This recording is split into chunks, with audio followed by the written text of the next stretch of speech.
శ్రోతలు, ఈ అబద్ధ బోధకులు నీళ్లు లేని బావులు, నిర్జల మేఘములు. వర్షించని మేఘముల వల్ల ప్రయోజనమేమిటి? బావిలో నీరు లేదు, మేఘాలు వర్షించవు. ఈ కపట బోధకుల తంతు ఇదే. ప్రజలు వాక్యము కోసమై దప్పిగొని ఉన్నారు. ఈ బోధకులు వారి దప్పి తీర్చలేరు. వీరు వ్యర్థమైన డంబపు మాటలు పలుకుతారు.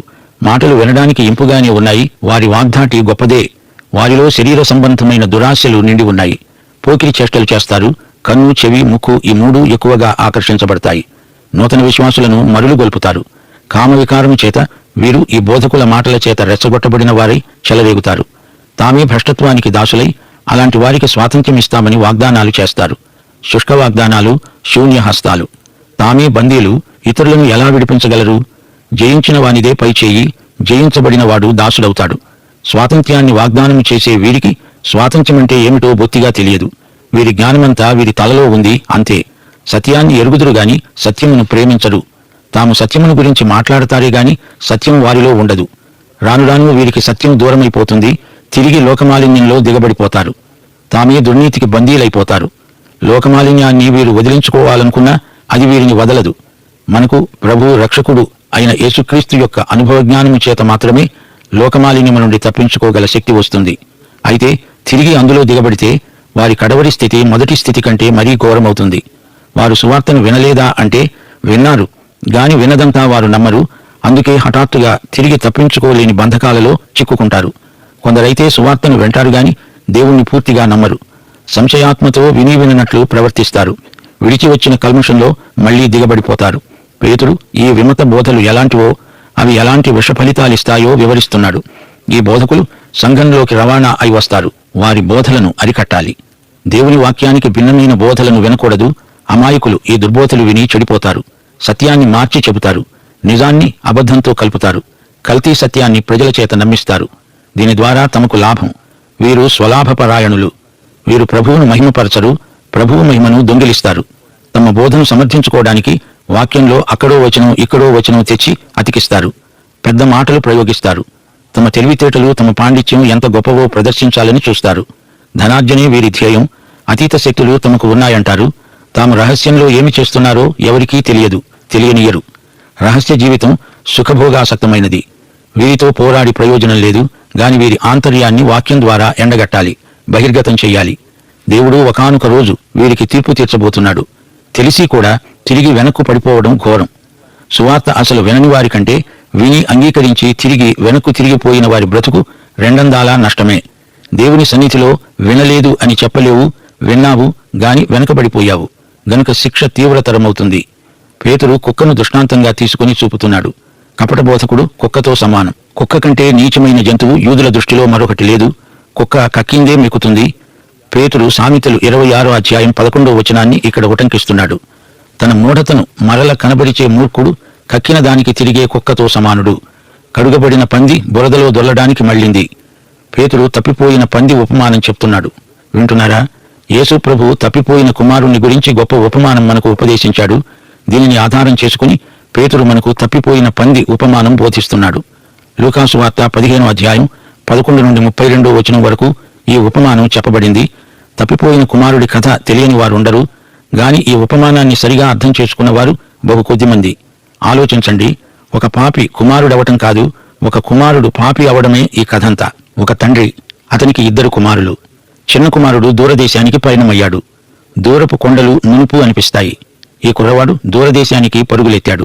చేతి నిండా డబ్బున్నప్పుడు అతనికి ఎందరెందరో స్నేహితులు. డబ్బు అయిపోయింది. ఇప్పుడు అతనికి ఒక్క స్నేహితుడు లేడు. చివరికి పందులు పెంచే ఒక ఆసామి దగ్గర పనికి కుదిరాడు. ప్రభువు ఈ మాట అంటున్నప్పుడు వింటున్న పరిసయ్యులు, శాస్త్రులు అసహించుకొని అన్నారు, చీచి, యూద పిల్లవాడేమిటి, పందులు కాయడమేమిటి? అంతకంటే హీనమైన నీచమైన పని మరొకటి ఉందా?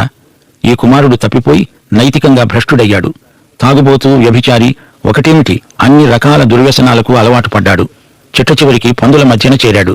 ఇంతకు ఈ ఉపమానం మనకేం బోధిస్తోంది? పాపి ఎలా రక్షించబడాలి అనే సందేశం ఇందులో లేదు. మన తండ్రి అయిన దేవుని హృదయం ఎలాంటిదో ఈ ఉపమానం మనకు చూపుతుంది. దేవుడు పాపిని రక్షిస్తాడు. అయితే ఆయన తన కుమారుడై ఉండి ఒక విశ్వాసి పాపం చేస్తే తిరిగి అతన్ని క్షమించి చేర్చుకుంటున్నాడు. ఈ తప్పిపోయిన వ్యక్తి పందుల మధ్య ఉండగా చనిపోయాడనుకోండి, అతడు చచ్చిన పంది అవుతాడా? అతడు పంది కాడు, కుమారుడు. తండ్రి యొక్క ఇల్లు విడిచినప్పుడు అతడు కుమారుడే. దూరదేశానికి వెళ్లిపోయినప్పుడు అతడు కుమారుడే. అతడు పాపములో జీవిస్తున్నప్పుడు కుమారుడే. పందుల మధ్య ఉన్న కుమారుడతడు. అతడు కుమారుడు కాబట్టే ఒకరోజు అన్నాడు, నా తండ్రి గొప్ప భవనంలో ఉన్నాడు, ఆయనకు ఎందరో సేవకులున్నారు, వారి స్థితి నాకంటే ఎంతో బాగుంది. నేను ఆయన కుమారుణ్ణి అయ్యుండి కూడా పందుల మధ్య పడి ఉండాల్సి వచ్చింది. నేను లేస్తాను, నేనిక ఇక్కడ ఉండలేను, నేను నా తండ్రి వద్దకు వెళ్ళిపోతాను. శ్రోతలు వింటున్నారా? ఈ మాటలు పంది చెప్పగలదా? తండ్రి వద్దకు బయలుదేరినవాడు సగం దూరం వచ్చి తిరిగి వెనక్కి వెళ్ళిపోతే చెప్పలేము గాని అతడు పంది కాడు, కుమారుడు గనుకే తండ్రి వద్దకు వెళుతున్నాడు. ఇతడు ఇంటికి రాగానే తండ్రి ఏం చేస్తాడు? ధర్మశాస్త్రం ప్రకారం ఆ కుమారుణ్ణి రాళ్లతో కొట్టి చంపాలి. ద్వితీయోపదేశకాండం 21వ అధ్యాయం 18 నుండి 21వ వచనం వరకు. ఒకని కుమారుడు మొండివాడై తిరగబడి తండ్రి మాట గాని తల్లి మాట గాని వెనక వారతన్ని శిక్షించిన తరువాత కూడా వాడు వారికి విధేయుడు కాకపోయిన ఎడల అతని తల్లిదండ్రులు అతన్ని పట్టుకొని ఊరి గవిని వద్ద కూర్చుండే పెద్దల వద్దకు అతన్ని తీసుకుని వచ్చి, మా కుమారుడైన వీడు మొండివాడై తిరగబడి ఉన్నాడు, మా మాట వెనక తిండిపోతూ తాగుబోతూ అయ్యాడని ఊరి పెద్దలతో చెప్పాలి. అప్పుడు ఊరి ప్రజలందరూ రాళ్లతో అతన్ని చావగొట్టాలి. అలా ఆ చెడుతనాన్ని మీ మధ్య నుండి పరిహరించాలి. ఇది ఇశ్రాయేలీయులందరూ విని భయపడతారు. శ్రోతలు, అది ధర్మశాస్త్రం, కాని ఇక్కడ కృప ఉంది. అతన్ని రాళ్లతో కొట్టి చంపలేదు. కుమారుడు తండ్రి ఎదుట తన పాపాన్ని ఒప్పుకున్నాడు. తండ్రి, పరలోకమునకు నీకు వ్యతిరేకముగా నేను పాపం చేశాను. తండ్రి కుమారుణ్ణి కొట్టలేదు, తిట్టలేదు, శిక్షించలేదు. అతనికి రావలసిన శిక్ష అంతా అతనికి దూరదేశంలో ఉన్నప్పుడే వచ్చింది. దుర్వ్యయపుత్రుడై నానా బాధలు పడి వచ్చాడు. తండ్రి తన కుమారుణ్ణి చేర్చుకున్నాడు. కూలివాడు కాడు, అతడు కుమారుడు. అతని కోసం విందు, నీతి వస్త్రం, ఉంగరం, కాలికి చెప్పులు. అతడు కుమారుడు, అతనికి ఘనత. పందుల మధ్య విందు ఉంటుందా? ఉండదు. తండ్రి ఇంట విందు. పేతురు అంటున్నాడు, కడుగబడిన పంది బురదలో పొరలాడడానికి బురదలోకి వెళ్లిపోయింది. కొంచెం ఊహించండి. తప్పిపోయిన కుమారుడు తిరిగి తన తండ్రి ఇంటికి వెళ్లడానికి సిద్ధపడుతూ ఉండగా ఓ చిన్న పంది అతనితో అన్నదిట, నేస్తం, మన పందుల మంద ఎంత అందమైంది, మన విహార స్థలాలైన బురదగుంటలు ఎంత ఆకర్షణీయమైనవి. నీవు మమ్మల్ని వదిలి మీ తండ్రి ఇంటికి వెడతావా? నేను నీతో వస్తా, నీతో ఉంటా. కుమారుడన్నాడట, చూడు పంది నేస్తం, నీవు అక్కడికి వస్తే మురికి కనపడకూడదు, నీవు శుచిగా ఉండాలి. కుమారుడు పందిని వెంటబెట్టుకుని తండ్రి ఇంటికి వెళ్ళాడు. తండ్రి కుమారుణ్ణి కావలించుకున్నాడు, ముద్దు పెట్టుకున్నాడు. పందుల మందలో నుండి వస్తున్నప్పుడు కుమారుని బట్టలు దుర్వాసన.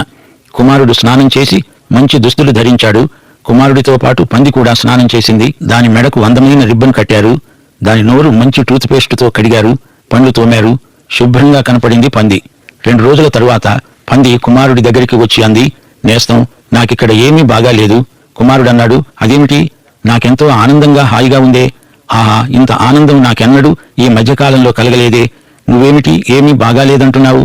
పంది అంది, నా పడక మీద తెల్లటి దుప్పటి పరుస్తున్నారు, మెత్తటి పరుపులు, అంతా శుభ్రంగా ఉంచుతున్నారు.